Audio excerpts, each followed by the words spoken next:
ॐ अज्ञानतिमिरान्धस्य ज्ञानाञ्जनशलाकया चक्षुरुन्मिलितं येन तस्मै श्रीगुरवे नमः। नमः ॐ विष्णुपादाय कृष्णप्रेष्ठाय भूतले श्रीमते भक्तिवेदान्तस्वामिनिति नामिने। नमस्ते सारस्वते देवे गौरवाणी प्रचारिणे निर्विशेषा शून्यवादी पाश्चात्यदेशतारिणे। नमो महावदन्याय कृष्णप्रेमप्रदायते कृष्णाय कृष्णचैतन्य नाम्ने गौरत्विषे नमः। नित्यानन्दमहं नौमि सर्वानन्दकरं परं हरिनामप्रदं देवम् अवधूतशिरोमणिम्। हे कृष्ण करुणा सिन्धो दीनबन्धो जगत्पते गोपेश गोपिका कान्त राधा कान्त नमोऽस्तु ते। तप्त कांचन गौरांगी राधे वृंदावनेश्वरी वृषभानुसुते देवी प्रणमामि हरिप्रिये। नीलाचल निवासाय नित्याय परमात्मने बलभद्रसुभद्राभ्यां जगन्नाथाय ते नमः। वाञ्छाकल्पतरुभ्यश्च कृपा सिन्धुभ्य एव च पतितानां पावनेभ्यो वैष्णवेभ्यो नमो नमः। जय श्री कृष्ण चैतन्य प्रभु नित्यानंद श्री अद्वैत गदाधर श्रीवासादि गौर भक्त वृंद।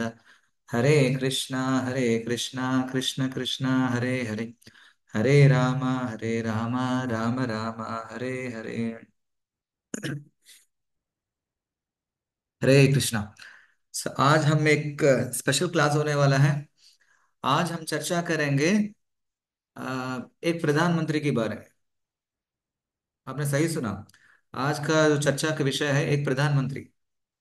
ऑफ कोर्स वो आजकल प्रधानमंत्री रहे हैं। हम बात करेंगे 550 साल पहले जो एक व्यक्ति प्रधानमंत्री थे बंगाल का, उनके बारे में आज हम चर्चा करेंगे।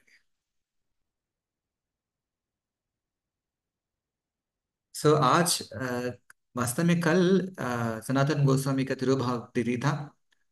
और हम हमें बहुत सारे लोग सनातन गोस्वामी के बारे में सुने हैं, लेकिन उनके बारे में ज्यादा जानकारी हमारे पास नहीं है। हम आज की जो क्लास में हम सनातन गोस्वामी कौन है, कहाँ उनका जन्म हुआ, किस प्रकार उनके चैतन्य महाप्रभु की संगत में आए थे, उनकी प्रेरणा से किस प्रकार उन्होंने अपने सारे जो रिस्पॉन्सिबिलिटी रॉयल रिस्पॉन्सिबिलिटीज त्याग दे देते हैं, फिर पूरी तरफ से समर्पित होकर प्रचार में लगे रहते हैं। और इन सारे विषयों के बारे में आज हम चर्चा करेंगे। इससे पहले हम समझना चाहिए कि इस दुनिया में 4 प्रकार की प्रामाणिक वैष्णव संप्रदाय है। प्रभुपाद जी कहते हैं कि जो भी भक्त, जो श्रद्धालु है, जो गंभीर रूप से आध्यात्मिक जीवन अपनाना चाहता है, वो किसी भी 4 प्रामाणिक वैष्णव परंपरा में जा सकता है। क्योंकि ये 4 परंपरा में जो ज्ञान हमें मिलता है भगवान के बारे में वो सही है। उसमें कोई आ, आ, जो बनावटी वाला या जुड़ा वाला ज्ञान नहीं मिलता। जो असली, जो भगवान से, जो गुरु परंपरा से जो आते हैं, जो ज्ञान जो है वही हमें मिल सकता है। वो 4 परंपराएं हैं। एक ब्रह्मा जी से आरंभ होते हैं, उसे हम ब्रह्म संप्रदाय कहते हैं। और दूसरा लक्ष्मी जी से आरंभ होते हैं, उसे हम कहते हैं श्री संप्रदाय। और तीसरा शिव से आरंभ होता है, उसका नाम है रुद्र संप्रदाय। और चौथा ब्रह्म की जो 4 कुमारों की उनसे आरंभ होता है वो कुमार संप्रदाय। ब्रह्म संप्रदाय, श्री संप्रदाय, रुद्र संप्रदाय और कुमार संप्रदाय। और इन चारों प्रामाणिक वैष्णव संप्रदायों में प्रमुख आचार्य भी हैं। आप देख सकते हैं यहाँ पे ब्रह्म संप्रदाय में प्रमुख आचार्य होते हैं मध्वाचार्य। और श्री संप्रदाय में प्रमुख आचार्य है रामानुजाचार्य।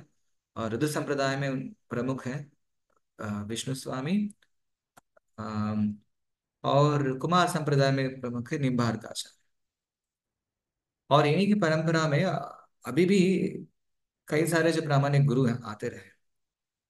अभी हम क्योंकि हम ये ब्रह्म संप्रदाय से हम संबंधित हैं, इसलिए हम यहाँ फोकस करते हैं। ये हमारा ब्रह्मा मध्वा गौड़ीय संप्रदाय की पूरा चार्ट है। शायद आप एक वैष्णव भजन भी आप जो आरंभ में आप देखे होंगे, वो ये सारे गुरु ब्रह्म मध्य गौड़ीय संप्रदाय की जो अलग अलग प्रकार के जो गुरु के बारे में वो वीडियो बनाए थे। यहाँ आप देख सकते हैं कि भगवान कृष्ण से जो ये आध्यात्मिक ज्ञान ब्रह्मा जी प्राप्त करते हैं, और ब्रह्मा जी उसी आध्यात्मिक ज्ञान को अपने पुत्र नारद को देते हैं। फिर नारद जी से व्यास जी ग्रहण करते हैं, फिर नारद व्यास देव से मध्वाचार्य, ऐसे कई सारे जो गुरु परंपरा में वो नीचे तक आ रहे हैं। और इसी परंपरा में यहाँ आप देख सकते हैं कि 19वां लक्ष्मीपति, यहाँ तक जो है ये सारे आचार्य लोग जो दक्षिण भारत के लिए सीमित थे। और लक्ष्मीपति जी एक बार जब वृंदावन आते हैं, और वहां पे माधवेंद्र पुरी नाम और एक भगवान के शुद्ध भक्त उनसे मिलते हैं और उनसे प्रेरणा लेते हैं और उनसे दीक्षा ले लेते हैं। और इन माधवेंद्र पुरी से हमारा गौड़ीय संप्रदाय का आरंभ होता है। तो गौड़िया गौड़ देश का अर्थ होते हैं बंगाल, उसको संस्कृत में हम गौड़ देश कहते हैं। और ये सारे जो गौड़ी वैष्णव, मतलब जो उस गौड़ देश में बंगाल की जो प्रांत में स्थित है, सारे वैष्णव को गौड़ी वैष्णव कहते हैं। यहाँ से ब्रह्मा से, मध्वा से, और फिर यहाँ से गौड़ी संप्रदाय का आरंभ होता है। और माधवेंद्र का पुरी का जो शिष्य होते हैं ईश्वरपुरी, जो 21वां नंबर पे यहाँ पे। और ईश्वरपुरी का आ, शिष्य होते हैं चैतन्य महाप्रभु, जो स्वयं भगवान कृष्ण है, भक्तावतार में आते हैं इस कलयुग में। और चैतन्य महाप्रभु कई सारे शिष्य हैं, उनमें से रूप और सनातन प्रमुख है, छह गोस्वामी प्रमुख है। और इसी परंपरा में आखिरी में हम यहाँ देख सकते हैं प्रभुपाद जी भी है। सो जो भी हम हरे कृष्ण मूवमेंट में जो जिस प्रकार की हम भगवत गीता भागवतम चर्चा करते हैं, ये सारे जो ज्ञान जो है इसी परंपरा में आ रहे हैं। सो प्रभुपाद जी अपने कई सारे प्रवचन में कहते हैं कि जो भी वो बताते हैं, जो भी वो लिखते हैं, ग्रंथ लिखते हैं, ये सारे पूरा परंपरा के ज्ञान उसमें सम्मिलित है। प्रभुपाद जी कहते हैं इसमें हम किसी भी प्रकार का हमारा मन की चीज इसमें जोड़ा नहीं गया। जो गुरु परंपरा से अनादिकाल से आ रहे हैं, उसी ज्ञान को हम यहाँ पे प्रस्तुत किए हैं। सो आज हम चर्चा करते हैं चैतन्य महाप्रभु की छह प्रमुख शिष्यों में एक शिष्य होते हैं सनातन गोस्वामी। और हाँ, सो आज का विषय पूरा इनकी जीवनी के बारे में रहे। सो कलयुग में नाम संकीर्तन के लिए स्वयं कृष्णा ये भक्त रूप में अवतार में आते हैं, और राधा जी के भाव में, और एक कृष्ण भक्त के रूप में वहाँ प्रकट होते हैं, और कई प्रकार के जो दिव्य लीलाएं करते हैं।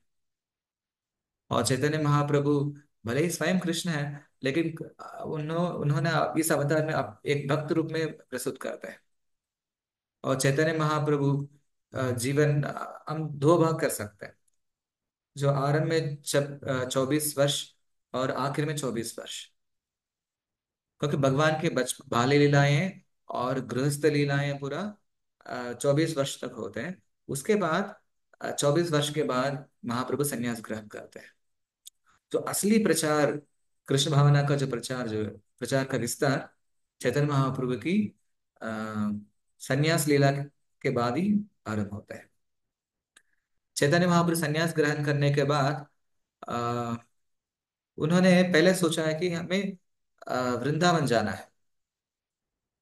और भले ही चैतन्य महाप्रभु का जो बाह्य रूप से कुछ अलग उद्देश्य हो सकता है, पर लेकिन उनके अंतरंग में और एक उद्देश्य होता है। वो इस कृष्ण भावना का प्रचार करने के लिए लोगों को मोटिवेट करना और डिवोटीज बनाना, और उनके द्वारा प्रचार को आगे बढ़ाना। सो चैतन्य महाप्रभु के जो प्रचारकों में सबसे प्रमुख होते हैं, और ये छह गोस्वामियां, और ये सारे छह गोस्वामियां सेकंड जनरेशन डिवोटीज हैं।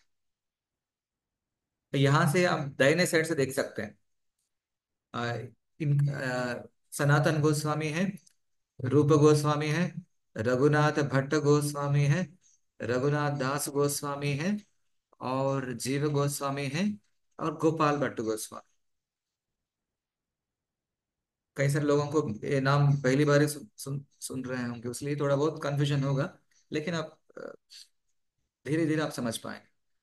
ये सबसे पहले ये छह गोस्वामी में जो सबसे बड़े होते हैं वो सनातन गोस्वामी, और उनके जो छोटे भाई होते हैं रूप गोस्वामी। सो आज का चर्चा का विषय है सनातन गोस्वामी। जब चैतन्य महाप्रभु ने संन्यास ग्रहण किए थे, उन्होंने आ, सोचा है कि हमें वृंदावन जाना है। और संन्यास के तत्पश्चात उन्होंने वृंदावन जाने के लिए संकल्प लेते हैं, वो वृंदावन की तरफ आगे बढ़ते हैं।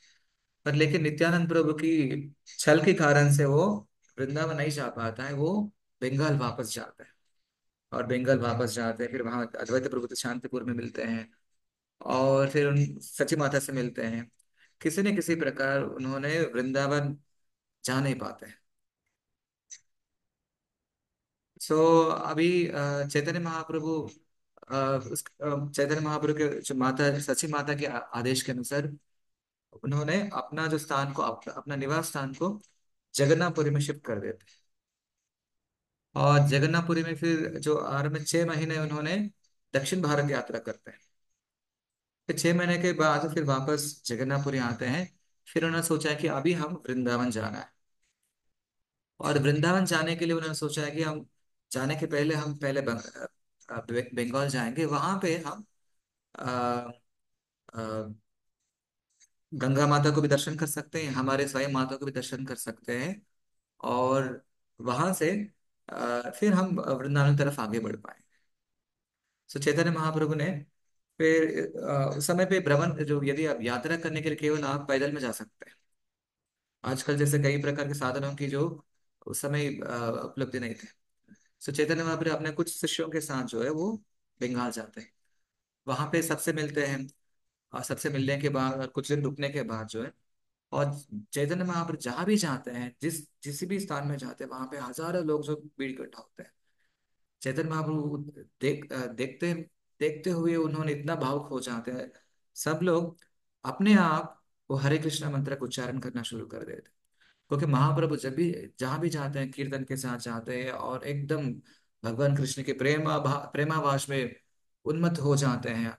और जो भी लोग महाप्रभु को उस स्थिति में देखते हैं, वो भी ना भगवान की भक्ति से अ, भावुक भावुक हो जाते हैं। इस प्रकार पूरा जो यात्रा में चैतन्य महाप्रभु जहाँ भी चाहते हैं, हजारों लाखों लोग जो है उनको कृष्ण भक्ति प्राप्त हुआ है। हमें समझना चाहिए कि स्वयं भगवान कृष्ण ही चैतन्य महाप्रभु में प्रकट हुए हैं। और चैतन्य कृष्ण जिस प्रकार सर्वाकर्षक है, उसी प्रकार चैतन्य महाप्रभु भी जो भी व्यक्ति उनको देखते हैं, वो कृष्ण भावना में आने के लिए उनको योग्यता प्राप्त हो जाता है। और चैतन्य महाप्रभु फिर शांतिपुर जाने के बाद, अपनी माता से मिलने के बाद, फिर वहां से अ, अ, वृंदावन जाने के लिए निकल पड़ते। और बीच रास्ते में एक शहर का नाम आते हैं, वो उस शहर का नाम है रामकेली। और इस रामकेली में रूपा और सनातन गोस्वामी चैतन्य बाबू मिलना होता है। हम थोड़ा सा उनके बारे में समझते हैं, किस प्रकार उनकी जो जनरेशंस।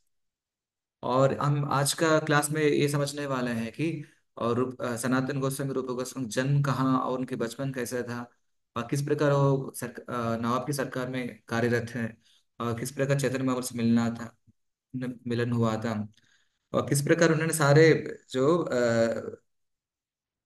रॉयल रिस्पॉन्सिबिलिटी से उन्होंने उनको मुक्ति मिल गया था। फिर किस प्रकार उन चैतन्य महाप्रभु को शरणागति हो गए थे, फिर वो वृंदावन जाना, फिर वापस पूरी आना। और ये सारे जो लीला के बारे में आज हम देखते हैं। सो रूपा और सनातन गोस्वामी के जो पूर्वज जो होते हैं, वो दक्षिण भारत से बिलोंग करते हैं, जो कर्नाटक से, सारस्वत ब्राह्मण से।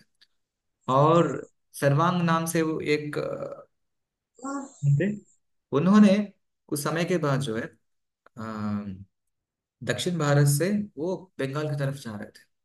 उस समय की जो बंगाल एक विशाल बंगाल हुआ करता था। आजकल की बांग्लादेश, वेस्ट बंगाल, असम, नॉर्थ ईस्ट, बिहार, ये सब कुछ मिलके बंगाल स्टेट हुआ करता था। ये पूरा एक राज्य।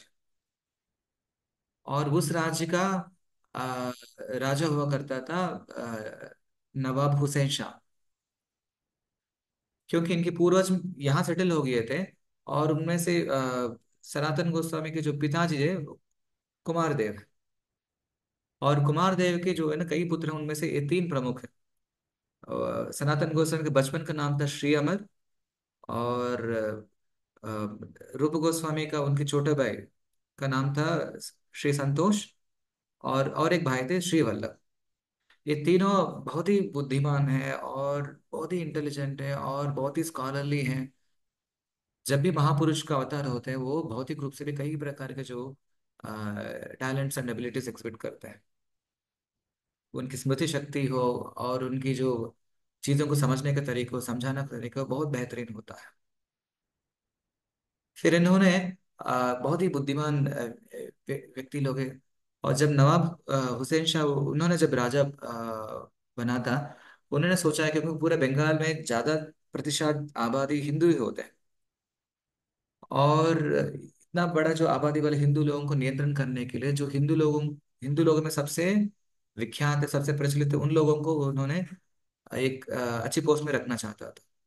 उसलिए उनको समझ पता चला कि जो श्री अमर और श्री संतोष, जो सनातन रूप गोस्वामी, वो सबसे ज्ञानी है, सबसे पंडित आदमी भी है और बहुत ही बुद्धिमान भी है, चाहे कूटनीति हो, राजनीति हो, वो बेहतरीन अनुभव है उनके पास।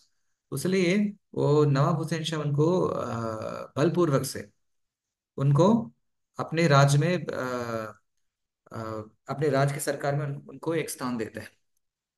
और यहाँ पे सनातन गोस्वामी सबसे बड़े हैं और रूप गोस्वामी से बड़े हैं, उनको प्रधानमंत्री स्थान उनको दिया जाता है। और रूप गोस्वामी होते हैं, उनको वित्त मंत्री का स्थान दिया जाता है।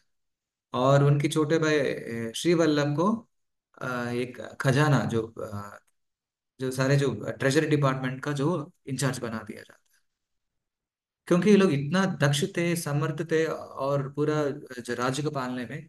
और नवाब हुसैन शाह भी क्या करते थे, वो इन सनातन गोस्वामी को अपने भाई जैसे व्यवहार करते थे। और उन्होंने किसी के ऊपर आक्रमण करने के लिए चले जाते थे और पूरा राज्य की जो कार्यभार संभालना पूरा सनातन गोस्वामी के पास छोड़ देते हैं। भले ही ये कुछ कारण से ये लोग नवाब की सरकार में जो उपाधि प्राप्त किए हैं, पर लेकिन बचपन से ये लोग सारे भगवत गीता भागवतम पढ़े हैं। और इनके गुरु थे विद्या वाचस्पति। वो भी चैतन्य महाप्रभु से प्रेरित है और उनके भक्त है। और इन्होंने सारे जो रामायण और महाभारत और भगवत गीता ज्ञान उनसे प्राप्त किया था।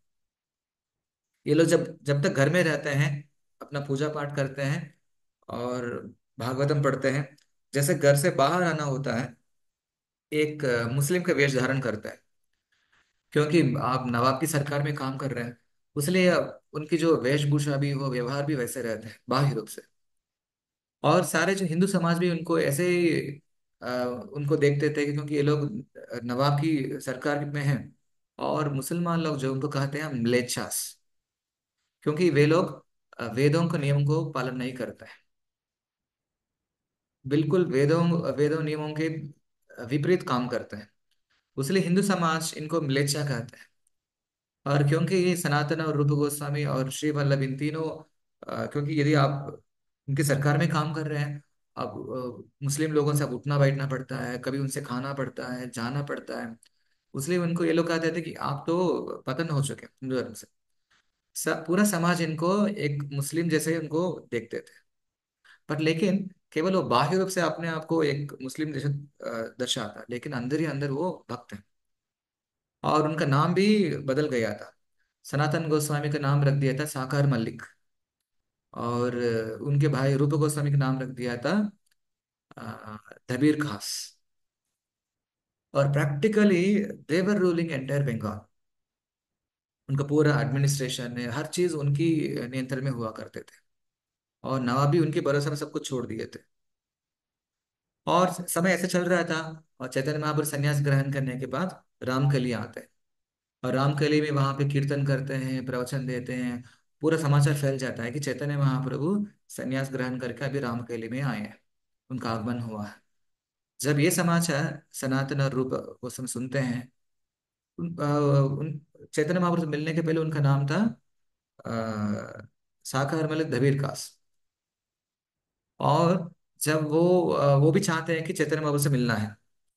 और एक शाम के समय पे जो अपने वेशभूषा को सारे बदल के एक साधारण जो भक्त बन के अपने जो अधिकार वेशभूषा छोड़ देते हैं, एक साधारण धोती कुर्ता पहन लेते हैं, फिर महाप्रभु से मिलने के लिए वहां जाते हैं।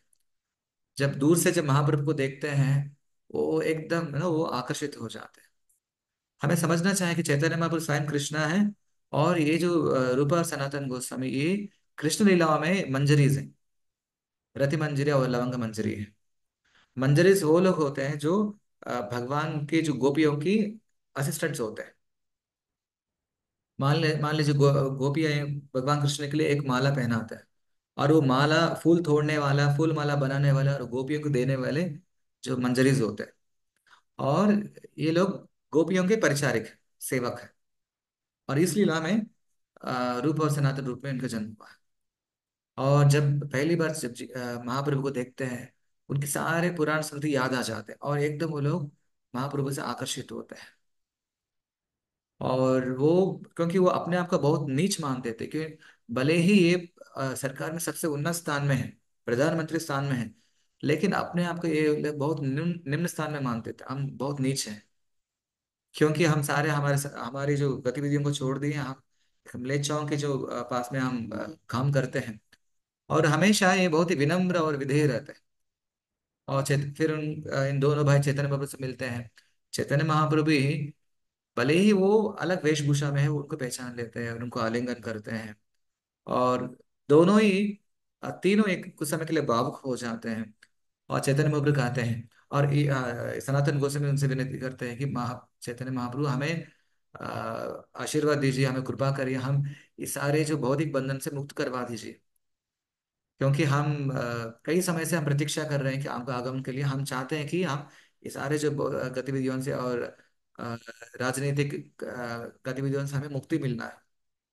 तब चैतन्य महाप्रभु कहते हैं कि अभी आपका कृष्ण की कृपा प्राप्त हुआ है, बहुत जल्दी आप ये सारे सरकारी की जो विधियों से आप मुक्त हो जाएंगे। फिर चैतन्य महाप्रभु उनका नामकरण करते हैं। जो श्री अमर थे उनका नाम रखते हैं सनातन। और श्री संतोष, उनका नाम रखते हैं श्री रूपा। जब भी हम मंदिर में यदि हम जोड़ने के बाद दीक्षा होते हैं, दीक्षा होने के बाद हमारा नाम बदल जाता है। इसका अर्थ होते हैं हम गुरु की शरण ले लिए। और इसी प्रकार चैतन्य महाप्रभु उनको आश्रय देते हुए उनका नाम बदल देते हैं। और बहुत जल्दी ही आप ये सारे जो रॉयल रिस्पॉन्सिबिलिटी से फ्री हो जाएंगे आप। उसके बाद आप सीधा वृंदावन चले जाएं। वृंदावन में हमारा मिलन होगा। फिर चैतन्य महाप्रभु आगे वृंदावन जाने वाला ही होता है। तब सनातन गोस्वामी चैतन्य महाप्रभु कहते हैं, महाप्रभु आप, क्योंकि आपके साथ अभी इतना हजारों जो लोग हैं आपको अनुसरण कर रहे हैं, इतना लोगों की साथ आप वृंदावन जाना उचित नहीं होगा। क्योंकि धाम यात्रा बहुत भीड़ भाड़ से जो करेंगे ना, उतना जो भाव रूप से धाम का दर्शन नहीं हो पाएगा। इसलिए महाप्रभु हमारा जो निवेदन है कि आप इस समय वृंदावन जाना उचित नहीं होगा। और महाप्रभु भी जो है उनकी बातों पर विचार करते हैं, और उसके बाद वृंदावन नहीं जाएंगे, फिर वापस जगन्नाथपुरी आ जाते हैं। फिर यहाँ पे जैसे चैतन्य महाप्रभु से मिलने के बाद उनको बिल्कुल उनके मन में कोई इच्छा नहीं होती वो अपना रिस्पॉन्सिबिलिटीज करवाने की। और वो योजना बनाते हैं कैसे हम इस सारे जो राजनीतिक गतिविधियों से हम मुक्ति हो जाएंगे।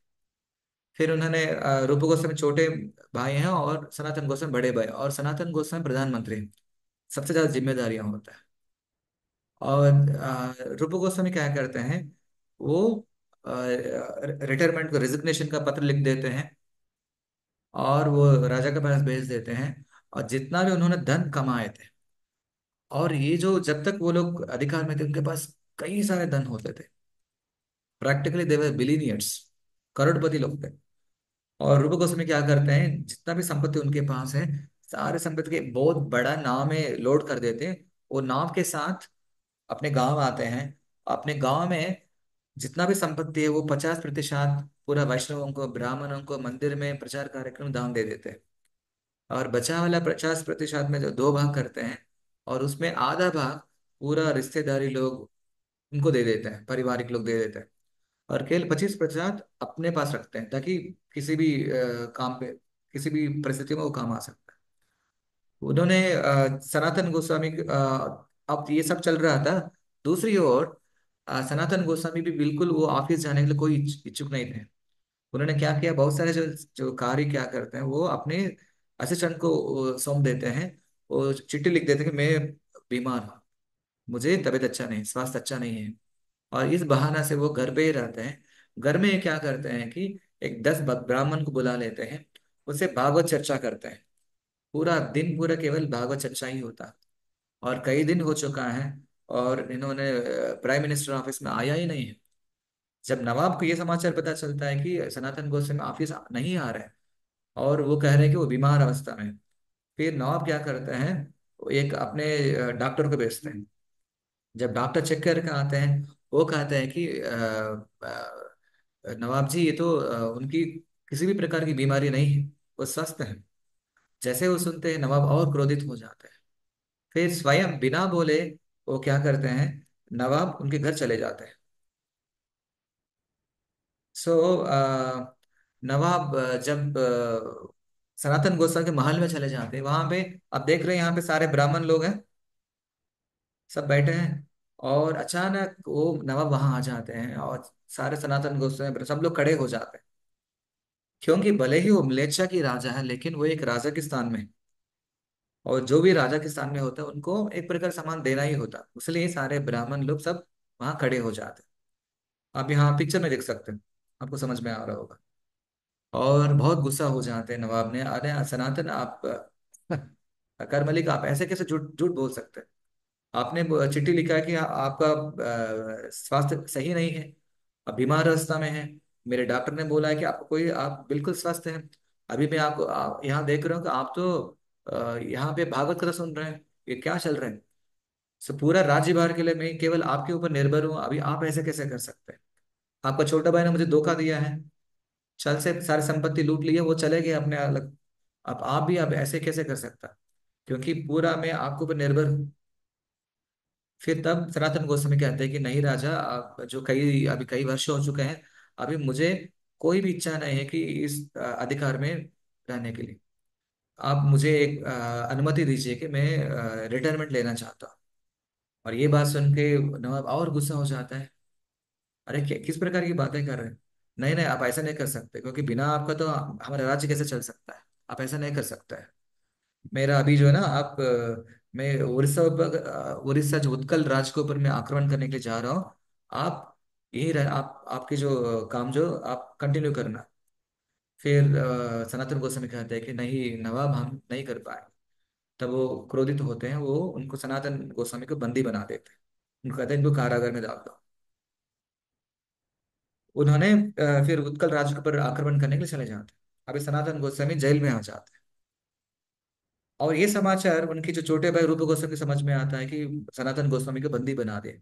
उन्होंने क्या करते हैं, वो 10,000 गोल्ड कॉइन्स एक लोकल व्यापारी के पास छोड़ देते हैं कि आप ये किसी न किसी प्रकार सनातन की जो मेरे भाई की सहायता के लिए आप उनको भिजवा दीजिए। जब भी उनका आवश्यक होता है उनको भिजवा दीजिए। और सनातन गोस्वामी को भी एक चिट्ठी लिख देता है, संस्कृत में लिखता है ताकि दूसरा कोई समझ नहीं पाता। फिर उन्होंने और रूप गोस्वामी को समझ में आता है कि ऑलरेडी चैतन्य महाप्रभु वृंदावन यात्रा कर निकल चुके हैं। और उनसे मिलने के लिए रूप गोस्वामी अपने छोटे भाई के साथ, अनुपम के साथ वो निकल जाता है। और वो चिट्ठी देखने के बाद सनातन गोस्वामी को लगता है कि हाँ, हमें जल्द ही यहाँ से मुक्ति मिलना है, और किसी न किसी प्रकार यहाँ पे छुड़ाकर हमें मुक्त होना है। और एक दिन रात को जो जेल का जो कारागार के जो प्रमुख होता है, जेलर को बुलाते हैं। क्योंकि वो जेलर को ही सनातन गोस्वामी ने कुछ समय के पहले अपॉइंट किए थे, क्योंकि हर मैक्सिमम रिक्रूटमेंट पूरा उनकी अनुमति से होता है। फिर वो जेलर भी मुस्लिम है, मुसलमान है। उनसे याचना करते हैं कि अरे आप भी मुसलमान हो और मैं भी मुसलमान हूँ, आप कम से कम हम एक ही कुल के हैं, आप मुझे किसी न किसी पर इस कारागार से मुक्त करवा दीजिए। क्योंकि क्योंकि हर मुसलमान का जो है एक उद्देश्य होता है कि जीवन का किसी न किसी रूप एक दिन में हम हज का यात्रा करना, मक्का मदीना का दर्शन करना। मैं सूफी संत बन जाऊंगा। अभी मैं यहाँ से जैसे ही यहाँ जेल से मुक्ति मिलने के बाद सीधा मैं मक्का चले जाता हूँ। हमें समझना चाहिए कि यहाँ सनातन गोस्वामी यहाँ कूटनीति का प्रयोग कर रहा है। क्योंकि उनका उद्देश्य किसी न किसी प्रकार इस कारागार से मुक्ति मिलना है, वो चैतन्य महाप्रभु से मिलना है। इसलिए अपना युक्ति चलाते हैं यहाँ पे। लेकिन जेलर इनकी जो मीठी बातों से वो प्रसन्न नहीं होते। नहीं नहीं, साकार मलिक, आप फिर जैसे नवाब पता चलता है मुझे तो सिर अलग कर देंगे, मुझे मृत्यु दंड देंगे, हम इसे नहीं मान सकते। तब उन्होंने उनको लालच दिखाता है, क्योंकि आप आपको सहायता करना चाहिए, क्योंकि आप भी एक संत व्यक्ति हैं। सो ना, आप जो भगवान के भक्त के, ऐसा आप सहायता करना चाहिए। आप यदि आप इस सहायता करते हैं, हम 5,000 गोल्ड कॉइन्स आपको दे देंगे। उनको थोड़ा लालची दिखाता है।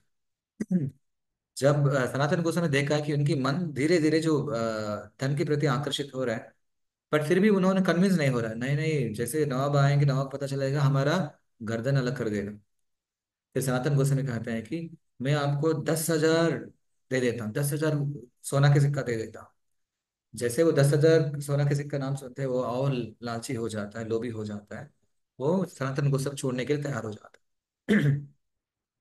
फिर वो कहते हैं कि जब नवाब आते हैं, हम उनको क्या बताएंगे। वो कहते हैं कि आप बताओ। मैं जैसे शौच करने के लिए गंगा नदी के तट पे गया था, मेरा हाथ बांधा हुआ था, जैसे शौच करने के बाद जो मैंने पानी में छलांग लगा दिया था और आत्महत्या कर लिया था, ऐसे बता देने कहा। फिर मान लेता है, उनको कारागार से मुक्त कर देता है। और सनातन गोस्वामी उनको जो हाथ में लगा वाला जो चेन को भी काट देता है, फिर उनको छोड़ देता है। अभी सनातन गोस्वामी उनको एक सेवक को ले लेते हैं, वो सीधा वृंदावन चलने के लिए चल पड़ता है। और उनको लगा कि यदि हम एक शहर में यदि नॉर्मल सड़क में जाने से क्या लोग पहचान लेंगे, इसलिए वो जंगल के रास्ता चुनता है। और कई दूर जाने के बाद उनको विश्राम करने के लिए एक धर्मशाला में रुकते हैं। और वो धर्मशाला में रुकने के लिए वो अनुमति ले लेते हैं। वो धर्मशाला का जो मैनेजर भी है, उनको देखते हुए उनको समझ में आता है उनके पास कोई बहुमूल्य वस्तु है। उनके पास एक हस्तकलाकारी रहता है, मतलब वो केवल किसी को देखते हुए वो उनके पास क्या धन है, कितना मात्रा में धन प्राप्त है, वो सब पता चल रहा है। और उनके द्वारा इनको समझ में आता है। और सनातन गोस्वामी के पास 8 स्वर्ण मुद्राएं हैं। फिर वो मैनेजर उनको इतने अच्छे सम्मान पूर्वक उनको स्वागत करता है। हर चीज बार बार सार बुलाता है, हर चीज सुविधा उनको बिना बोले उनको दे देता है।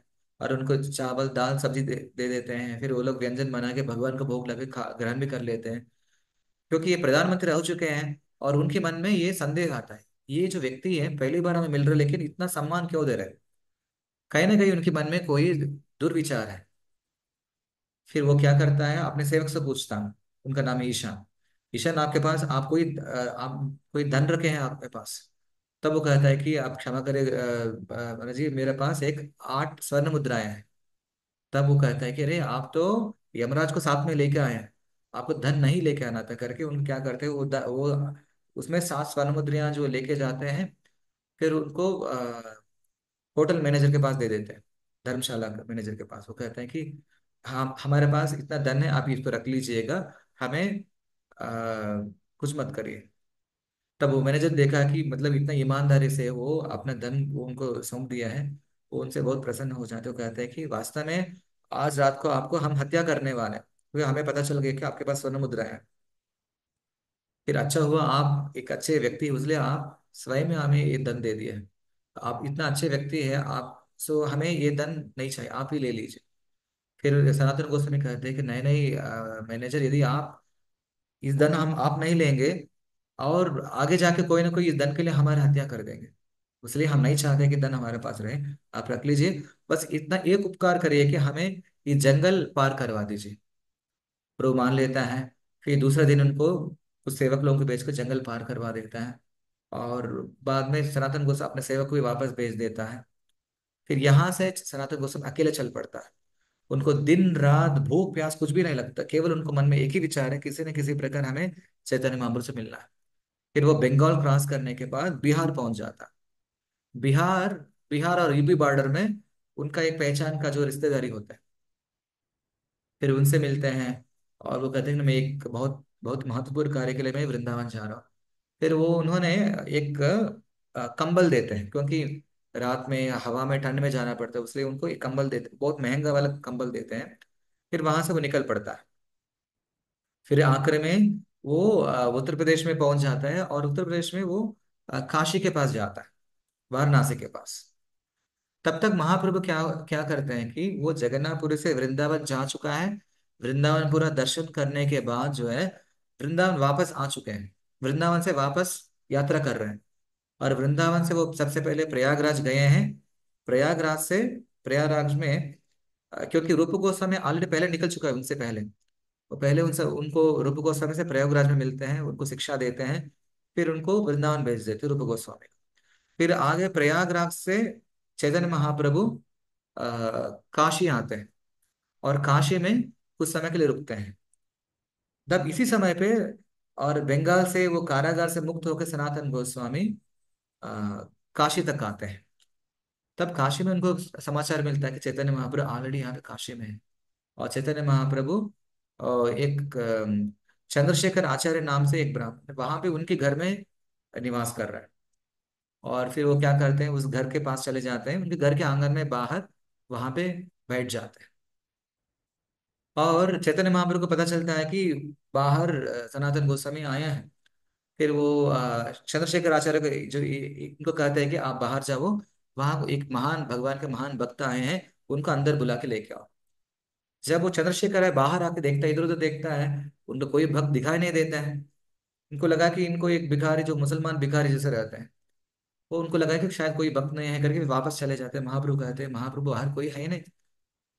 सो फिर महाप्रभु कहते हैं, नहीं नहीं, आपने जो देखा है ना एक भिखारी जैसा, उनको ही बुला, वही अच्छे डिवोट।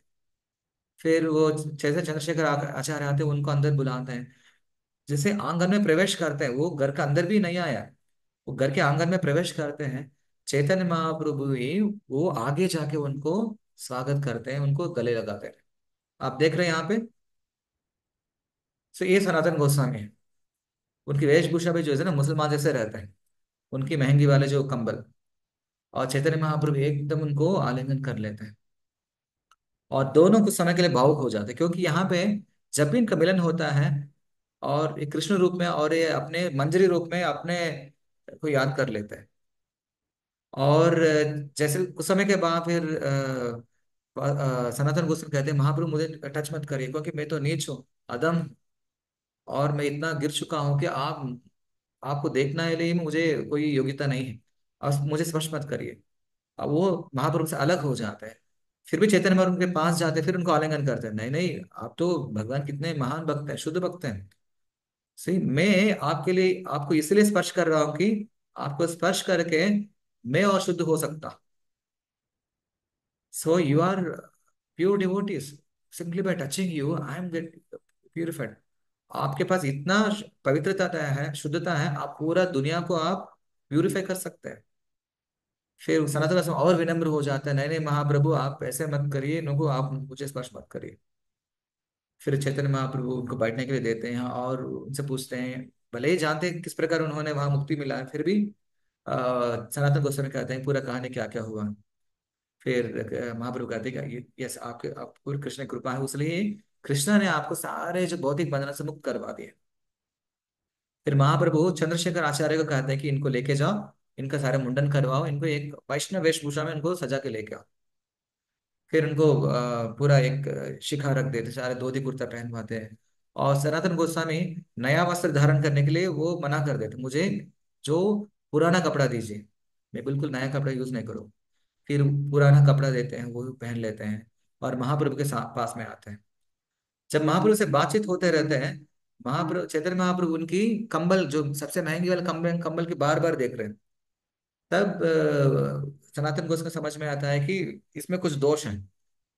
तब उन्होंने क्या करते हैं, उस दिन शाम को नदी के पास जाते हैं, वहाँ जो धोबी के पास एक पुराना कंबल रहता है, और ये महंगा कंबल उनको दे देते हैं, और पुराना कंबल, थोड़ा फटा वाला कंबल ये पहन लेता है। और उसके बाद चैतन्य महाप्रभु से मिलने के लिए आते हैं। अभी चैतन्य महाप्रभु तो देख रहे हैं कि ये पूर्ण रूप से सारे उपाधियों से मुक्त हो गए हैं, उनका कोई भी, किसी भी प्रकार की भौतिक आसक्ति नहीं है, बहुत प्रसन्न होते हैं। तब चैतन्य महाप्रभु कहते हैं कि सनातन, भगवान कृष्णा वो व्यक्ति को ज्यादा पसंद करते हैं जो निष्किंचना है। उनका कोई प्रकार की भौतिक आसक्ति ना, और नो पोसेशंस, मटेरियल पोसेशंस। अभी आप पूर्ण रूप से कृष्ण के लिए समर्पित हो गए हैं, ये आपके लिए बहुत अच्छा होगा। फिर उसके बाद आप इस प्रकार जो है ना, सनातन गोस्वामी उनकी वेशभूषा बदल जाता है और इतना विनम्र रहता है कि अपने जो है ना जिह्वा में एक त्रुट को रखते हैं, और बहुत ही विनम्रता पूर्वक जो है महाप्रभु को दंडवत प्रणाम करते हैं। सो फिर चैतन्य महाप्रभु उनको उठाते हैं, और सनातन गोस्वामी कहते हैं। और चैतन्य चरितामृत में इनकी संवाद जो है सनातन शिक्षा नाम से जाना जाता है। कई प्रकार के विषयों के बारे में इन्होंने चर्चा करते हैं, और इनको सनातन गोस्वामी को शिक्षा देते हैं।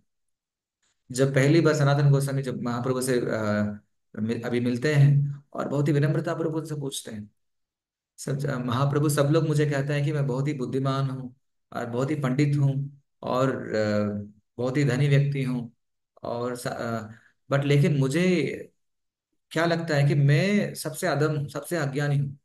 इसलिए अज्ञानी हूँ क्योंकि मेरा असली पहचान मुझे, मैं नहीं जानता मैं कौन हूँ, और मेरा जीवन का उद्देश्य क्या है। और इस जगत में हमेशा मुझे तीन प्रकार के जो क्लेश, दुख मुझे हमेशा प्रताड़ित करता है। कृपया यदि मैं समझने के लिए योग्य हूँ, आप इनके बारे में थोड़ा बहुत आप मुझे शिक्षा दीजिए। और गीता में भी कृष्णा कहते हैं कि चौथे अध्याय में, किस प्रकार हम आध्यात्मिक गुरु के पास जाना है, ताकि वो हमें वो भगवान की जो संबंधित ज्ञान दे सकता है। तद्विद्धि प्रणिपातेन परिप्रश्नेन सेवया उपदेक्षन्ति ते ज्ञानम ज्ञानिनः तत्त्वदर्शिनः। एक सेवा भाव से, एक विनम्रता पूर्वक हमें उनको, उनके पास जाना है, उनको सेवा करना है। उसके बाद ही वो हमारी सेवा से संतुष्ट होने के बाद हमें भगवत ज्ञान प्राप्त करवाएं। ठीक उसी प्रकार जो सनातन गोस्वामी महाप्रभु के पास जाते हैं, और महाप्रभु लगभग 2 महीने, एक दिन नहीं, एक हफ्ता नहीं, 10 दिन नहीं, 2 महीने सनातन गोस्वामी को शिक्षा देते। आप समझ सकते हैं, यदि आप 1 घंटा प्रवचन कम से कम 30-40 पेज में लिख सकता है, और 2 महीना की जो शिक्षाएं हैं, कई प्रकार के विषयों के बारे में चर्चा होता है। भगवान के अवतारों के बारे में, और अ, कई सारे जो भागवतम की चर्चा में, और भक्ति, कृष्ण भक्ति के विषयों पे चर्चा होती है।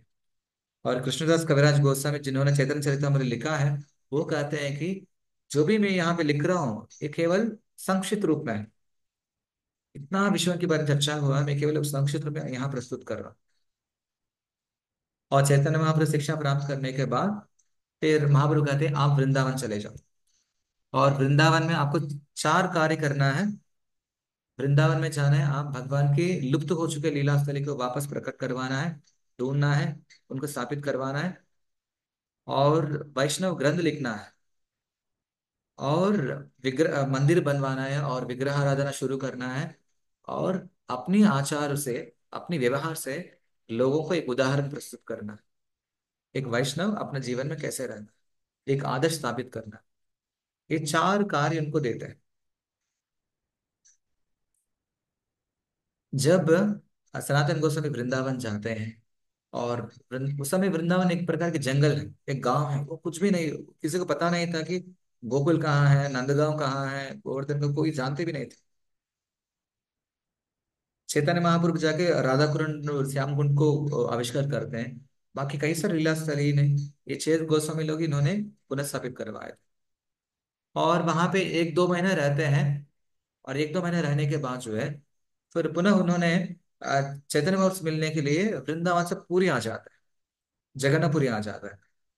जगन्नाथपुरी में, क्योंकि उनको सनातन गोस्वामी सीधा कभी भी जगन्नाथ मंदिर के अंदर नहीं प्रवेश किए, क्योंकि उनको लगता है कि मैं जो म्लेच्छाओं के पास में जो मैं नौकरी करता था, और मैं सबसे अधम हूँ, निम्न हूँ, अपने आप को ऐसा मानते हुए उन्होंने हरिदास ठाकुर के पास जो सिद्ध बकुला होते हैं वहां पे उन्होंने रहते हैं।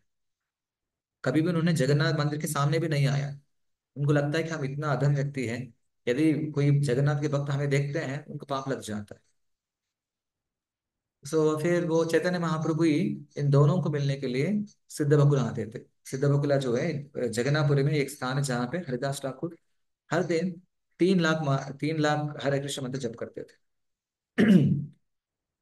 फिर जब सनातन गोस्वामी अ, वृंदावन से जब जगन्नाथपुरी पहुंचे थे, बीच में कई सारे जो जंगल में गुजरना पड़ता था, उनको एक प्रकार की खुजली का बीमारी आ गया था। He got from eczema. और उतना सिवियर था कि सारे जो ना खुजली आके आके पूरा हर प्रकार से यहाँ बॉइल्स हो गए थे। और उसमें कुछ कभी अलग द्रव भी निकल रहा था। और जब भी चैतन्य महाप्रभु रूप गोस्वामी के, सॉरी, सनातन गोस्वामी के पास आते हैं, उनको प्रेम पूर्वक आलिंगन करते हैं। और सनातन गोस्वामी बार बार कहते हैं, महाप्रभु मुझे स्पर्श मत करिए, क्योंकि मेरे को ये खुजली वाला बीमारी भी है। फिर भी महाप्रभु नहीं मानते। और बार बार एक ऐसे हो रहा था कि जब भी चैतन्य में मिलना होता है, उनको आलिंगन करते हैं। और एक दिन पे उनको लगा कि हम अभी, क्योंकि जब तक हम यहाँ रहेंगे और महाप्रभु हमें आलिंगन करेंगे, और आलिंगन करने से मेरे जो सारे जो ये पस और लिक्विड पूरा महाप्रभु के शरीर में लगता है, और ये बहुत बड़ा अपराध है करके उनको लगा कि हमें आत्महत्या कर लेना है। एक प्रकार से वो निर्णय ले लेते हैं, हम आत्महत्या शरीर छोड़ देना है। जब दूसरे दिन चैतन्य महाप्रभु आते हैं, फिर उनको कहते हैं कि आप सनातन, आप ऐसे कैसे सोच सकते हो? क्योंकि आपको लगता है कि ये शरीर आपका है। आपका आपका ये शरीर नहीं है। आपका शरीर को आप ऑलरेडी बेच दिए कृष्णा के लिए। ये शरीर का मालिक है कृष्णा। आप उनकी सेवा के लिए आपका शरीर को उपयोग करना है। जिसके जिसके ऊपर आपका अधिकार नहीं है, आप कैसे उसको नष्ट कर सकते हैं? और आत्महत्या करने से कृष्णा कभी भी प्राप्त नहीं हो पाएगा। कृष्णा कभी प्राप्त नहीं कर सकता। इसलिए शास्त्र में कहा गया आत्महत्या महापातक है। क्योंकि भगवान ने जो शरीर दिया, मनुष्य शरीर, हमें उसको सही उपयोग करना चाहिए। कुछ परिस्थिति के कारण से हम, है ना, आत्मविश्वास जाने खोने के बाद जो हमें आत्महत्या किसी भी परिस्थिति में नहीं करना है। जब जीवित है तभी हम कृष्ण को प्राप्त कर सकता है। मरने के बाद क्या प्राप्त कर सकते हैं? तब सनातन को समझ में आता है, महाप्रभु सही में वो अंतर्यामी है। मेरे मन की बात वो समझ लिया है। और चैतन्य महाप्रभु क्या करते हैं, उनको आखिरी बार आलिंगन करते हैं। और उसी दिन रात को, और आलिंगन जैसे करते हैं, सारे जो है उनकी जो कुचली का हुआ करता, कई सारे जो गांव हैं, और जो पसीना आता था जो, और पस आता था, वो सारे अचानक सब गायब हो जाते हैं। और एकदम नॉर्मल स्वस्थ व्यक्ति हो जाता है। और तभी उनको लगता है कि ये पूरा महाप्रभु की जो लीला है। फिर कुछ समय के बाद, और महाप्रभु कहते हैं आपको 1 साल तक यही रहना। और 1 साल तक सनातन गोस्वामी जगन्नाथपुरी में रहते हैं, रथ यात्रा अटेंड करते हैं, और कई प्रकार के जगन्नाथ लीला को देखते हैं, और वहां पे भी कुछ ग्रंथ लिखते हैं। फिर 1 वर्ष तक शिक्षा प्राप्त करने के बाद जो है, सनातन गोस्वामी फिर वापस वृंदावन जाता है। और वृंदावन जाने के बाद जो है, क्योंकि ये लोग संन्यास ग्रहण की थे, इसलिए ये लोग मधुकरी करते हैं। और वृंदावन में इनका ना कोई घर है, ना कोई कुटीर है। इसलिए उन्होंने एक दिन एक पेड़ के नीचे रहे हैं, दूसरे दिन दूसरे पेड़ के नीचे रहते हैं। ये लोग एक पेड़ के लिए भी कोई आसक्त नहीं है। और कभी कभी मधुकरी करने के लिए, मधुकरी मतलब भिक्षाटन। मधुकर इसलिए कहते हैं कि मधु मतलब मधुमक्खी होता है। मधुमक्खी किस प्रकार हर फूल के पास जाते हैं, थोड़ा थोड़ा जो हनी ग्रहण करते हैं, शहद को लेते हैं। और एक ऐसा नहीं कि एक फूल में पूरा हनी पी लेता है, ऐसा नहीं करता। ठीक उसी प्रकार जो सन्यासी लोग होते हैं, जो भिक्षुक लोग होते हैं, हर घर में जाकर थोड़ी थोड़ी मात्रा में जितना आवश्यक है उतना ही वो ग्रहण करते हैं। अपना मधुकरी से जीवन जीता था। और उन्होंने जब क्योंकि चैतन्य महाप्रभु उन्होंने आदेश दिए कि आप लीला स्थली को पुनः स्थापित करवाना है, और मंदिर बनाना, विग्रह का स्थापित करना है। उनको लग रहा है कि कैसे हम कृष्ण का मूर्ति हम यहाँ पे विग्रह स्थापना करवा सकते हैं। उन्होंने उस समय मधुकर के करने के लिए वो मथुरा जाते थे, जो वृंदावन के पास है। और वहां पे मथुरा में जब वो भिक्षाटन में जा रहे थे, वहां एक दो तीन बच्चे खेल रहे थे आसपास में। और उन 3 बच्चों में एक बच्चे हैं, एक विशेष रूप से वो आकर्षित हो गए थे। वो देखते ऐसा लग रहा है कि चाहे वो स्वयं कृष्ण को देख रहे हैं। और बच्चों का पीछा करते करते हुए वो एक घर में वो चलते हैं। और अचानक जो 3 बच्चे में जो दो बच्चे, एक बच्चे गायब हो जाता है, और 2 बच्चे रहते हैं। फिर वो पूछते हैं कि दूसरा बच्चा कहाँ है? फिर वो 2 बच्चे कहते हैं, वो अच्छा, वो वाला बालक वो तो हमारा मंदिर में रहते हैं। उनको वो दिखाते हैं कि वहां पे कृष्ण की मूर्ति होता है। जैसे कृष्ण की मूर्ति होता है, वो प्रणाम करता है।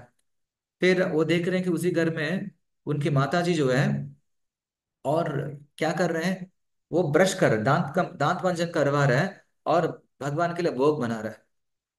और ये देखते हुए हैरान हो जाए क्योंकि ये लोग बच्चे लोग तो भगवान के साथ खेल रहे हैं, और उनकी जो माता जो है वो एक एक हाथ में ब्रशिंग कर रहे हैं और दूसरे हाथ में पकवान का भोग बना रहे हैं। फिर एकदम ये हैरान हो जाता है। उसके बाद जो है वो घर का मालिक जो पुरुषोत्तम चौबे वो भी आ जाता है। फिर क्योंकि साधु है उनको प्रणाम करते हैं, स्वागत करते हैं। फिर वो कहते हैं चौबे जी, आपको जो भी आप कर रहे हैं ना ये सही नहीं। आप भगवान को ऐसे अपराध से आप आराधना नहीं कर सकते। आप बच्चों के लिए खेलने के लिए छोड़ दिए, और आपकी माता आपकी पत्नी तो वो एक हाथ में दान मंजन कर दूसरे हाथ में भोग बना रहे हैं। सो ये तो अपराध होगा। फिर सब लोग थोड़ा भयभीत डरते हैं, क्योंकि उनको लगा कि हम तो अपराध कर दिए। ठीक है जी, कल कल से हम जो है हम आप पूरा विधि विधान से भगवान की पूजा करेंगे। फिर उस दिन के लिए वो मथुरा में ही विश्राम कर लेता है। और उस दिन विश्राम में करते समय रात में सपने में मदन मोहन आता है, जो कृष्ण जी आते हैं। और इस बार जो सनातन गोस्वामी डांटते हैं, अरे सनातन आपने क्या कर दिया है। आप अब तक जो है वो सारे परिवार लोग मुझे इतना अच्छे से प्रेम करते थे, और वो बच्चे लोग मुझे उनके सखा मानते थे, उनके मित्र मानते थे, मेरे को साथ में खेलने के लेके चले जाते हैं, मेरे साथ खेलते थे, मुझे भी अच्छा लगता था। और वो जो माता जी भी हैं, वो आपको लगता है कि वो लोग ऐसे मनमौजी से वो लोग अपराध कर रहे नहीं।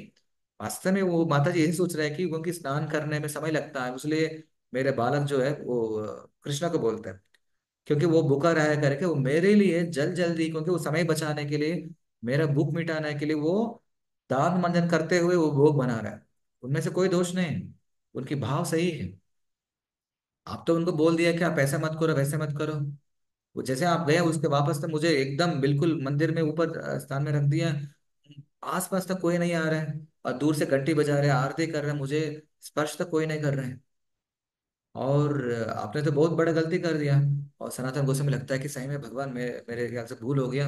मुझे लगता था कि वो लोग अपराध कर रहे हैं। फिर भगवान मदन मोहन कहते हैं कि आप जाओ, कल उनके पास जाओ, और जब कल आप जाओगे ना, और मेरे मुझे वापस लेके आ जाओ, क्योंकि मैं कुछ समय के लिए आपके साथ रहना चाहता था। फिर महाप्रभु सॉरी सनातन गोस्वामी कहते हैं कि भगवान आप मेरे साथ रहना चाहते हैं, अरे आप मेरे पास तो ना आपके रखने के लिए कोई घर है ना कमरा है, मेरे पास कुछ भी नहीं है। मैं तो मधुकरी करता हूँ, मैं हर दिन एक एक पेड़ के नीचे रहता हूँ। आप मेरे साथ रहना चाहेंगे। मदन मोहन कहते हैं नहीं, हम आपके साथ ही रहना चाह रहे हैं। फिर यदि आपका इच्छा है, आपका आदेश है, हम वैसे करेंगे। फिर सपना समाप्त हो जाता है। दूसरा दिन जो है वो सीधा फिर वापस वो चौबे जी के पास जाता है। तब तक भगवान भी चौबे जी के सपने में आते हैं, कहते हैं कि जो एक कल सुबह जो है और एक संत आने वाला है जो कल आए थे, उनको मुझे दे दो। मैं उनके उनके पास रहना चाहता हूँ, मैं वहीं जाना चाहता हूँ। फिर दूसरे दिन सुबह सनातन गोस्वामी वापस आते हैं, और चौबे जी उनको प्रणाम करते हैं, स्वागत करते हैं, कहते हैं कि भगवान ने हमें आदेश दिया है कि वो आपके साथ रहना चाहते हैं। फिर इस प्रकार मदन मोहन विग्रह को उस समय केवल अकेला कृष्णा ही रहे हुआ करते थे। फिर मदन मोहन विग्रह को सनातन गोस्वामी को सौंप देते हैं, और एक अलग से एक थाली, sorry, एक थैली बनाते हैं और उसमें कृष्णा को रख देता है। वो चलता है। और कभी कभी कभी कभी जब वो अपना काम करते हैं, वो चैतन्य महाप्रभु सनातन गोस्वामी क्या करते हैं, मदन मोहन को एक पेड़ में लटका देते हैं, क्योंकि उनके पास कोई घर भी नहीं है, कोई कमरा भी नहीं है, इसलिए उनको वहां पे पेड़ में लटका देते हैं। और ऐसे कई बार होता है कि जब वो अ, अ, क्योंकि सनातन गोस्वामी क्या करते हैं, वो मधुकर करने के समय अलग अलग घर से आटा लेके आता है, थोड़ा पानी मिला के वो अ, बाटी बनाते हैं, जो मोटा सा रोटी होता है, बाटी। फिर वही भोग लगाता है, उसको जला के भोग लगाता है। और एक दिन हो गया, दो दिन होगा, तीन, वो हर दिन वही बाटी सूखा बाटी भोग लगा रहा है। और एक दिन मदन मोहन पूछते हैं, अरे सनातन, आप तो हर दिन मुझे केवल सूखा सूखा बाटी भोग लग रहे हैं, थोड़ा सा आप इसको कम से कम इसके साथ नमक मिला के मुझे खिलाओ ना। फिर वो सनातन गोस्वामी कहते हैं, भगवान आप तो अ, आज नमक पूछेंगे, कल शुगर पूछेंगे, परसों सब्जी पूछेंगे, और फिर घी पूछेंगे। मैं तो सन्यासी हूँ, मैं तो भिक्षुक हूँ, मैं हम इतना व्यवस्था आपको नहीं कर पाए भगवान। जो भी आपको मिल रहा है उसे संतुष्ट रहिए। ऑफ कोर्स हम समझना चाहिए कि ये भगवान अपने भक्तों के साथ दिव्य लीला कर रहे हैं, इस प्रकार से अपने प्रेम पूर्वक आदान प्रदान कर रहे हैं। ये केवल भक्तों के साथ ही हो सकता है। फिर आपने देखा होगा जहां मदन मोहन मंदिर अभी है, उस समय एक एक बड़ा चट्टान हुआ करता था, जैसे एक छोटा सा पहाड़ जैसा। उसका ऊपर अपना भजन कुटीर बना के वहां भजन करते थे। और इस घटना के बाद क्या होता है, अ, जो उसके इनके प्रांगण के आसपास ही थोड़ा दूर पे यमुना नदी होता है। उस यमुना नदी में एक व्यापारी होता है, उनका नाम है रामदास कपूर। वो मथुरा से और दूसरी ओर जा रहा था। और जैसे ही मंदिर की प्रांगण में पहुंचता है जहां पे सनातन गोसाई भजन कर रहे हैं, उनकी जो बड़ा नाव जो है वो रेत में फंस जाता है। फिर वो इधर उधर देखते हैं सहायता के लिए। फिर वो ब्रजवासी लोग पूछते हैं कि अब अभी इस स्थिति में हमें कौन सहायता करेंगे। वो कहता है कि जो पास पे जो एक पहाड़ है वहां पे सनातन गोस्वामी सनातन बाबा भजन कर रहे हैं, उनसे पूछे वो कुछ कर सकता है। फिर वो रामदास कपूर सनातन गोस्वामी के पास जाते हैं।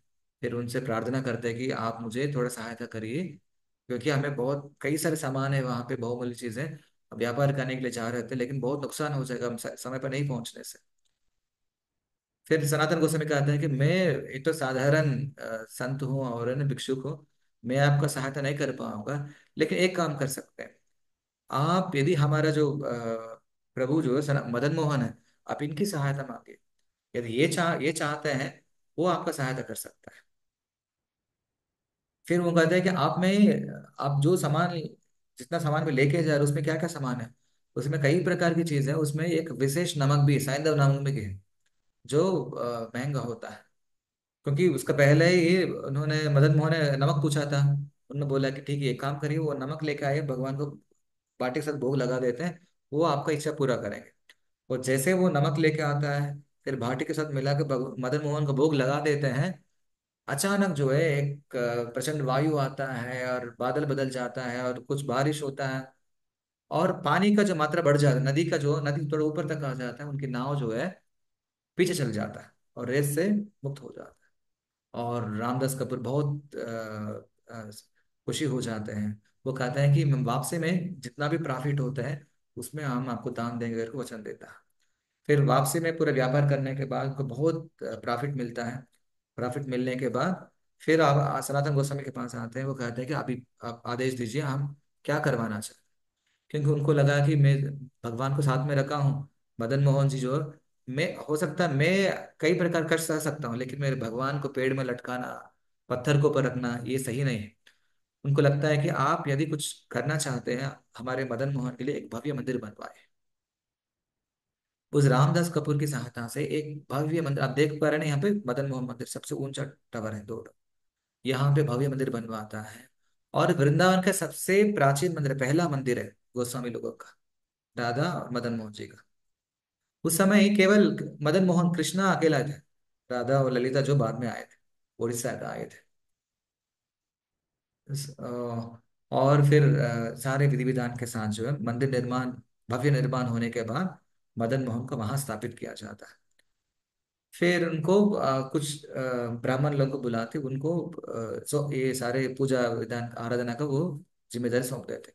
क्योंकि इनका क्या है, कहीं पूरा ब्रजमंडल भ्रमण करना है, ग्रंथ लिखना है, लीला से वापस करवाना है, उसलिए वो आराधना पूरा उनको इंटरेस्ट कर देते। इस प्रकार मदन मोहन का मंदिर उन्होंने निर्माण करवाया था। और सनातन गोस्वामी जो है पूरा ब्रजमंडल में, क्योंकि उनको गुरु कहलाते थे, उनको बाबा सनातन बाबा को सब लोग पूरा ब्रजमंडल का गुरु मानते थे। और जो भी शुभ कार्य हो, जो भी चर्चा हो, उनकी अनुमति से, उनकी चर्चा करने के बाद ही वो करते थे। और सनातन गोस्वामी का कई सारे लीला भी हुए हैं। सो एक लीला जो है, एक बार सनातन गोस्वामी उस समय रूप गोस्वामी साथ में थे। और रूप गोस्वामी, उनको लगा कि हर दिन हम जो केवल जो भिक्षा में जो मिलता है मुझसे हम अ, भगवान को भोग लगाते हैं, फिर उसे ग्रहण करते हैं। उनको मन में एक बार इच्छा हुआ कि सनातन गोस्वामी को बुला के उनको बहुत बढ़िया खीर खिलाएंगे। इस प्रकार के विचार आए थे उनके मन में। लेकिन उनके पास तो कुछ भी नहीं था, क्योंकि ये लोग तो बिल्कुल वैरागी लोग हैं। पर लेकिन उनके मन में जैसे इच्छा आते हैं, वो इच्छा जो है राधा जी को पता चल जाता है। और राधा जी क्या करते हैं, अपने आप को एक साधारण एक सुंदर गोपी रूप में बदल जाता है। और उनके पास कई सारे सामग्री लेके आता है, एक चावल और ड्राई फ्रूट्स, काजू किशमिश घी और चावल, दूध, ये सब लेके आते हैं। फिर लेके गाते हैं कि देखिए स्वामी जी, है ना, हम आसपास गांव से आते हैं, और है ना हम कभी कभी हम ब्राह्मणों को कुछ दान देते हैं। हमारे एक विशेष दिन था, इसलिए हम, हमारे पिताजी, हमारे घर वाले बोले हैं कि आपको ये छोड़ के आना। तो जैसे ही छोटी सी बालिका को देखते हैं, वो एकदम मनमोहित हो जाते हैं, आकर्षित होते हैं। उनको लगता है कि अरे इतना छोटी सी, अब इतना प्यारे से आप कहाँ से आए, आप तो मैं कभी देखा नहीं। वो कहते हैं कि हम आसपास गांव में रहते हैं, आप फिलहाल के लिए ना, मैं जो कुछ काम है, आप ये सारे सामान रख लीजिए करके वहां रख देते हैं। उनको लगा कि हो सकता है किसी ने ब्राह्मण ऐसे सेवा किया हो, दक्षिण दक्षिण दिया हो करके, वो सारे सामग्री लेता है और सनातन गोस्वामी को निमंत्रण देता है। और इन्होंने खीर बनाता है, खीर बना के और भोग भोग लगता है कृष्णा को। फिर सनातन गोस्वामी आते हैं, उनको ये खीर खिलाता है। जैसे वो खीर को चखता है, वो ग्रहण करता है, और इस प्रकार के स्वाद उन्होंने कभी जीवन में किया है, एक विशेष स्वाद आता है उसमें। तब वो पूछते हैं, अरे आपको इतना जो मधुर गीत तो बनाया, आप ये सारे चीज कहाँ से मिले, आप भी तो सन्यासी हैं। फिर वो कहते हैं कि अभी कुछ समय के पहले ना एक छोटी सी जो नन्हे बालिका आया था, वो उन्होंने सारा सामान दिया था। तब ये सारे चीजें वो विवरण कर रहे थे। सनातन में उसको समझ में आ गया कि वो केवल राधा जी हैं। फिर उनको एक प्रकार से प्रसन्न हो जाता है, क्योंकि राधा जी का कृपा प्राप्त हुआ है। और दूसरी प्रकार से उनको क्रोधित हो जाते हैं। अरे रूप गोस्वामी, रूपा, हम यहाँ आए हैं, हम राधा और कृष्ण सेवा ग्रहण करने के लिए नहीं है। हम राधा जी का आप सेवा ग्रहण, वो जो बालिका है वो तो स्वयं राधा जी हैं। आप, हमें उनको सेवा करना है, बल्कि आप उनसे सेवा लिए हैं, ये तो बहुत बड़ा अपराध है, ऐसे कभी नहीं होना चाहिए। फिर इनको ऐसे भिक्षा देने के बाद फिर वापस चले जाते हैं। फिर और एक बार जब सनातन गोसाई बहुत बुजुर्ग हो जाते हैं, उनके वृद्धावस्था में पहुंच जाता है, फिर उनको क्योंकि उनका एक दिनचर्या था कि वो अ, पूरा गोवर्धन का परिक्रमा करता है। क्योंकि ये हर दिन का उनका दिनचर्या है। लगभग वो 22 एकड़ में फैला परिक्रमा कर सकता है। यदि आप एक बार परिक्रमा करेंगे, आपको 22 एकड़ चलना पड़ता है पैदल में। और उस समय पे उतना वृद्धावस्था में भी इन्होंने पूरा हर दिन गोवर्धन परिक्रमा करते थे। और हर हर समय हर साल में एक दिन होता है, गुरु पूर्णिमा, जो कल हुआ था। उस दिन एक बहुत बड़ा गोवर्धन यात्रा निकलवाता है सनातन गोस्वामी।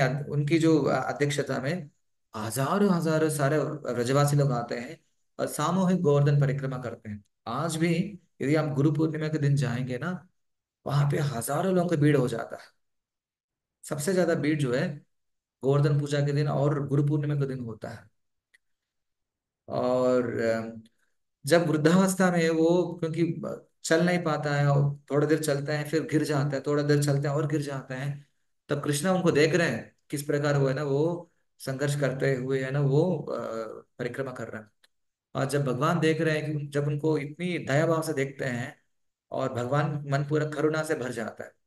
जब भगवान, जब उस स्थिति में जब सनातन गोस्वामी को देखते हैं, जिस शिला पे, आप यहाँ नीचे देख सकते हैं, खाला वाला पत्थर है, जिस शिला पे वो खड़े हैं, वो गोवर्धन शिला है। वो शिला जो है, वो पत्थर पिघल जाता है। और पत्थर पिघल के भगवान के जो चरण के जो चिन्ह होता है उसके ऊपर इम्प्रिंट इम्प्रिंट हो जाता है। आप यहाँ अच्छा देख सकते हैं। ये जो वो चरण शिला है, जिसमें भगवान कृष्ण का पैर भी है, और एक बछड़ा का पैर भी है, और कृष्णा का लकड़ी, जो लकड़ी रखता है उसका भी है, तीनों रहता है। फिर सनातन गोस्वामी सामने कृष्णा आता है, कहता है कि सनातन गोस्वामी, आप तो, आप अब बूढ़े हो चुके हैं, आपका संकल्प छोड़ दो, आप इतना इसी अवस्था में पूरा परिक्रमा नहीं कर पाए। फिर वो कहता है, नहीं नहीं भगवान, ये हमारा संकल्प है, क्योंकि हम तो पूरा प्रयास करेंगे ये पालन करने के लिए। भगवान कहते हैं कि नहीं, मैं आदेश देता हूँ, आपको नहीं करना। यदि आपको करना ही है, हम इसके लिए एक विकल्प है, आप ये लीजिए, ये चरणशिला, इसमें मेरा पाद मुद्रिका भी है, चरण चिन्ह भी है, और ये गाय जो बछड़ा का भी जो पैर भी है। और आप केवल 4 बार इसके परिक्रमा करने से आपको गोवर्धन परिक्रमा करने के समान फल मिल जाता है।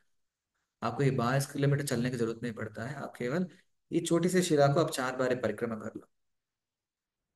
और क्योंकि भगवान का आदेश है, सनातन गोसाई मान लिया था, उस दिन से वो केवल आ, 4 परिक्रमा करता। आज भी ये जो चरण शिला है, यदि आप वृंदावन के एक मंदिर है राधा दामोदर मंदिर, वहां पे इसको रखा गया है।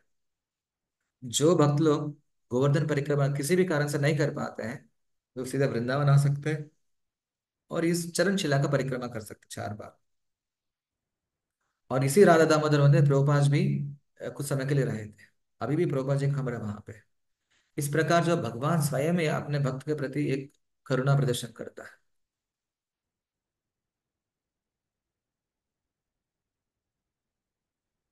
तो एक दिन आ,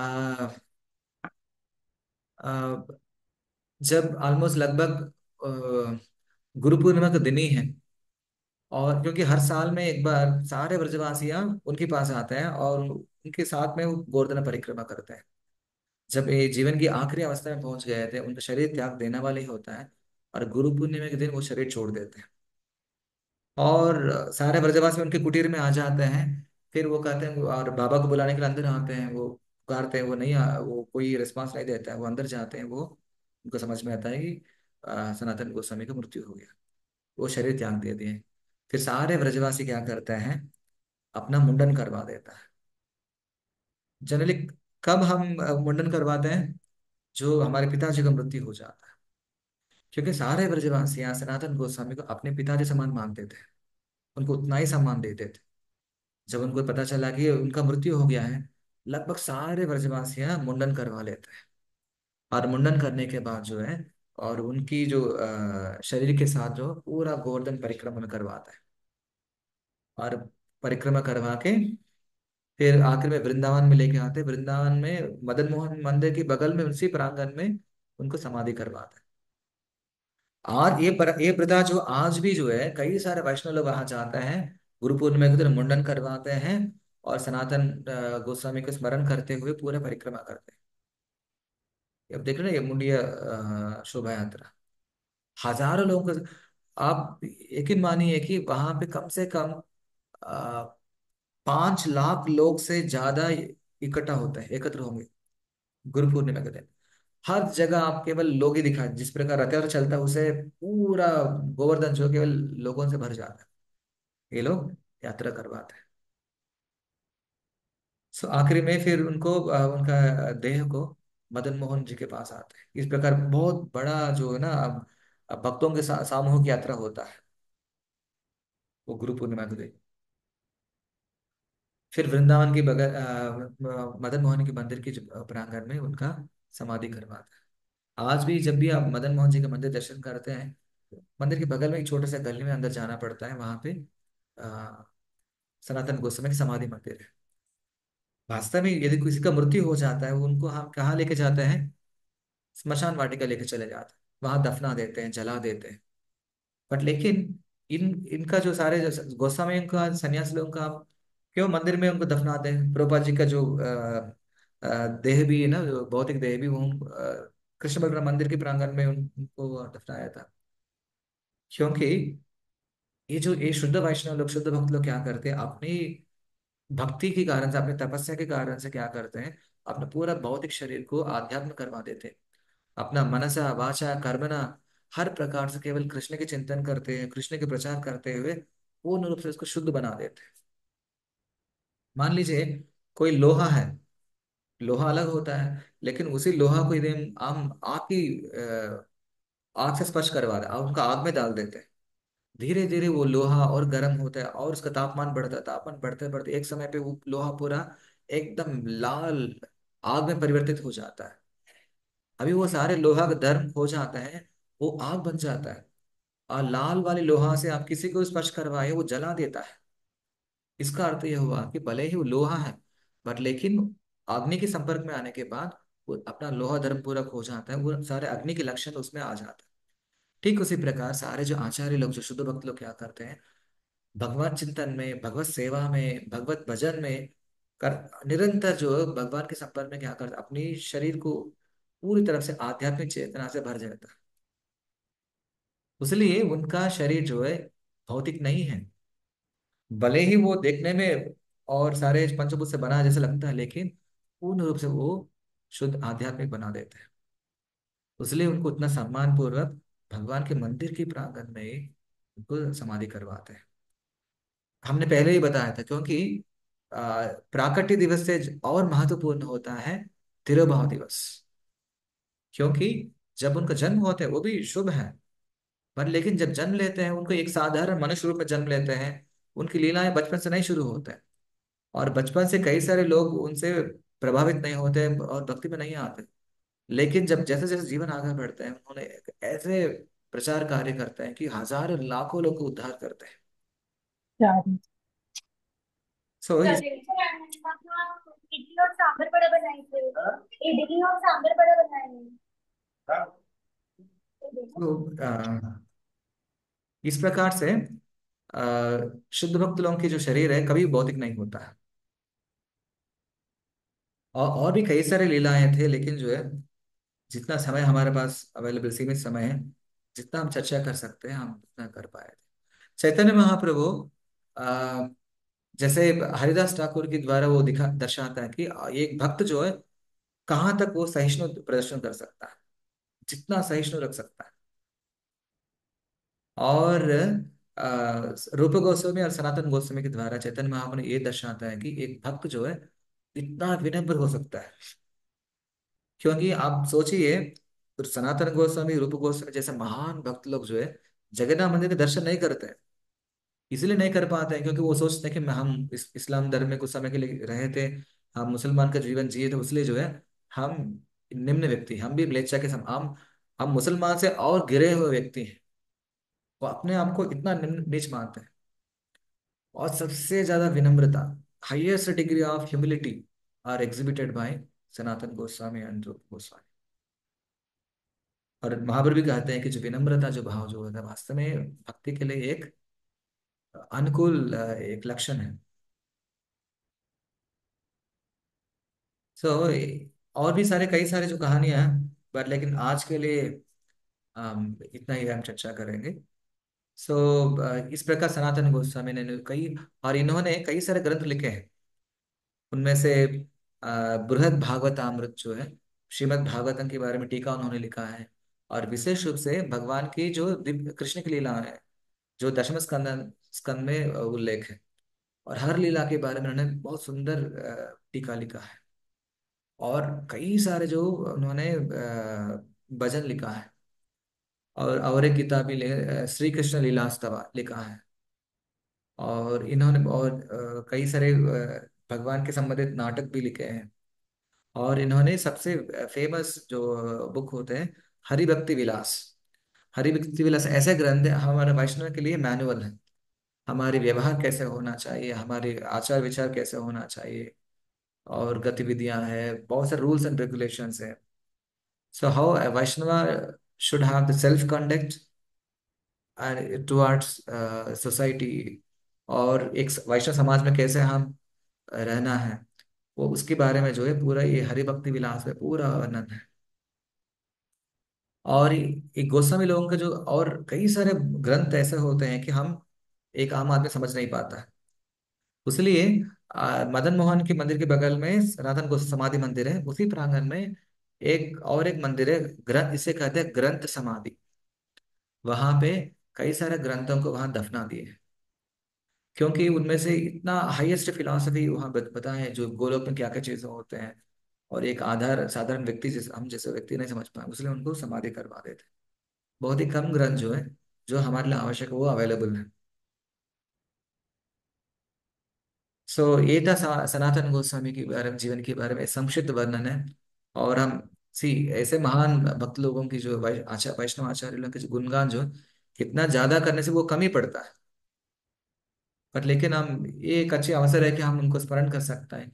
जब भी हम महान वैष्णव के बारे में सुनते हैं, पढ़ते हैं, समझते हैं, वो हमें प्रेरणा देती है और हमारे अंदर भगवान के प्रति विश्वास को और मजबूत करता है। हमारी कृष्ण भावना में उन्नति के लिए हमें सहायता करते हैं। और इसलिए हमें वैष्णव आचार्यों के बारे में कभी कभी हमें स्मरण करना चाहिए।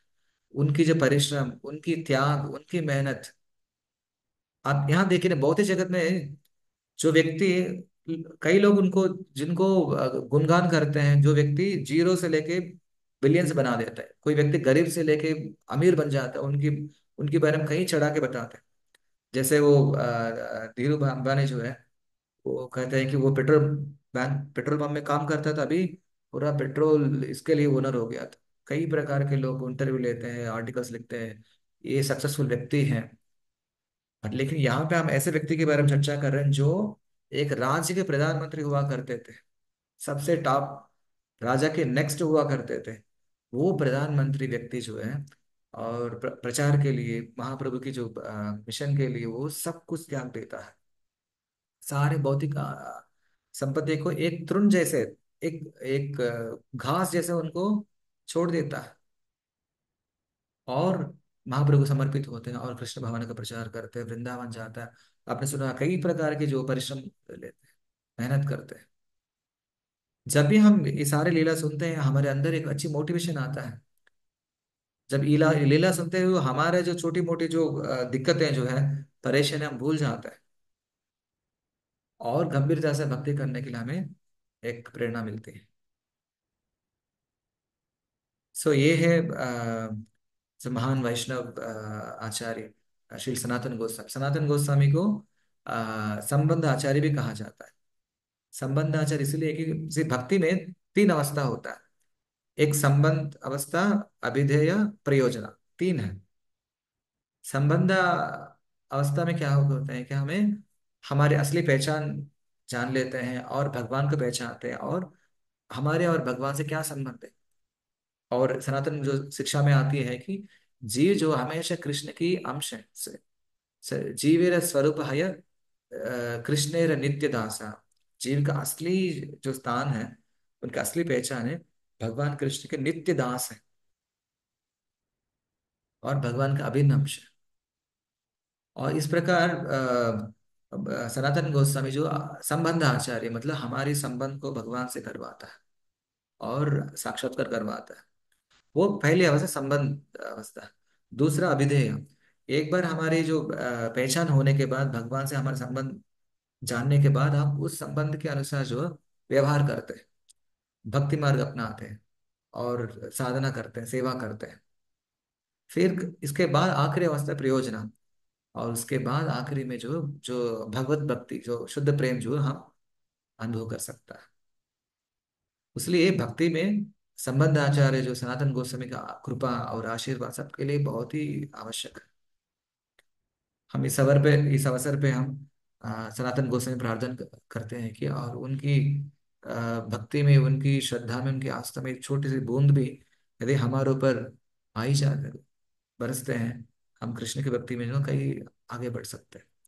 हम भी सारे भौतिक बंधनों से उम्मीद करते हैं कि एक दिन तो कम से कम छुटकारा पा जाएगा, हम तो केवल पूर्ण रूप से कृष्ण को समर्पित हो सकते हैं। यह है आज का चर्चा है। हम अगला कोई और एक विशेष लीला की चर्चा जो अगला बार करते हैं। ठीक है। सबके लिए धन्यवाद। हरे कृष्ण।